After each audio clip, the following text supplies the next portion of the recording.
قربانی کے جانوروں سے متعلق 9 ضروری وسائل۔ مسئلہ نمبر 1،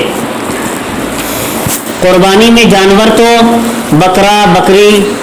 کٹڑا، کٹڑی، اونٹ، بھیڑ، دمبا، انہی جانوروں کی قربانی کی جاتی ہے، لیکن ان میں عمروں کی تفصیل یہ ہے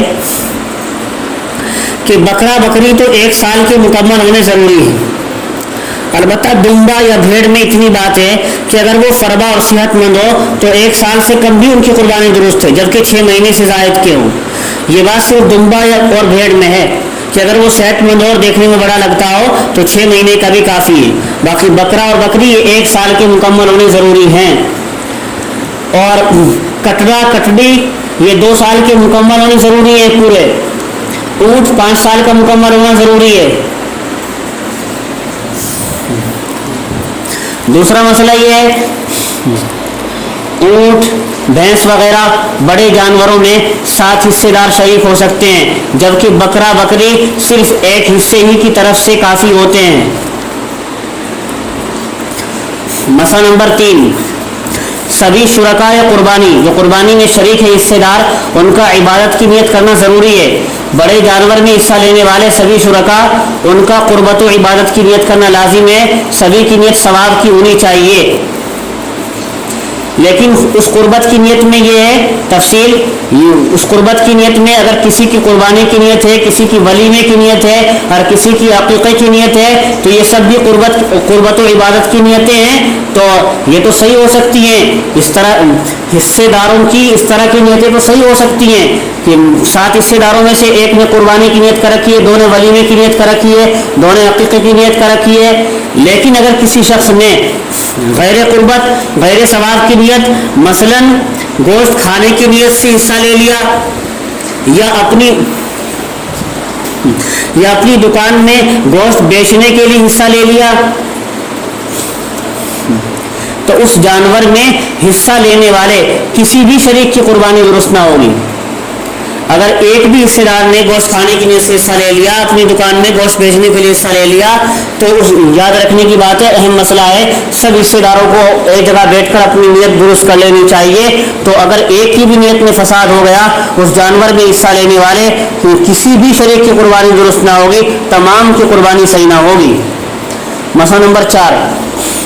چند شرکا کا مل کر ایک کی طرف سے قربانی کرنا۔ نفلی طور پر ثواب پہنچانے کی نیت سے اگر کئی لوگ ایک جانور میں یا جانور کے کسی حصے میں مشترک طور پر شریک ہو جائیں اور اس کا ثواب کسی میت یا زندہ کو پہنچا دیں، اس میں شرم کوئی حرج نہیں ہے، اس سے دوسرے حصے داروں کی قربانی پر کوئی اثر نہیں پڑے گا، کیونکہ اس حصے کے لینے سے واجب کی ادائیگی تو مقصود نہیں بلکہ طلب ثواب ہی پیش نظر ہے۔ مسئلہ نمبر 5، قربانی کے ساتھ ولیمے کا حصہ لینا درست ہے، اس سے قربانی کرنے والوں کے حصے پر کوئی اثر نہ پڑے گا۔ قربانی کے ساتھ عقیقے کا حصہ لینا ابھی میں نے پہلے بتا دیا، قربانی کے ساتھ عقیقے کا حصہ رکھنا بھی درست ہے۔ مسئلہ نمبر 6 یہی ہے۔ مسئلہ نمبر 7، قربانی کا گوشت تول کر تقسیم کرنا چاہیے۔ اگر قربانی کے سب شریک اجنبی ہیں اور سب اپنا حصہ مکمل وصول کرنا چاہتے ہیں، انہوں نے آپس میں ایک دوسرے کو انتفاع کی اجازت نہیں دے رکھی ہے، کسی پر کم زیادہ آ جائے تو ایسی صورت میں قربانی کا گوشت تول کر تمام حصے داروں میں تقسیم کرنا لازم ہے۔ اور اگر آپس میں اجازت دے رکھی ہے تو اس اہتمام کی پھر ضرورت بھی نہیں ہے۔ اگر آپس میں 3 بھائی ہیں اور اجازت ہے کہ کم بتی کسی پر بھی جا سکتا ہے، کسی کی طرف سے اعتراض نہیں، تو اسے پھر اہتمام کی ضرورت نہیں۔ ایسے گھر والے اور دوست و احباب کے حصے اگر بڑے جانور میں ایک ہی گھر کے افراد شریک ہوں، یہ سمجھیے کہ ایک ہی گھر کے افراد شریک ہیں ایک بڑے جانور میں،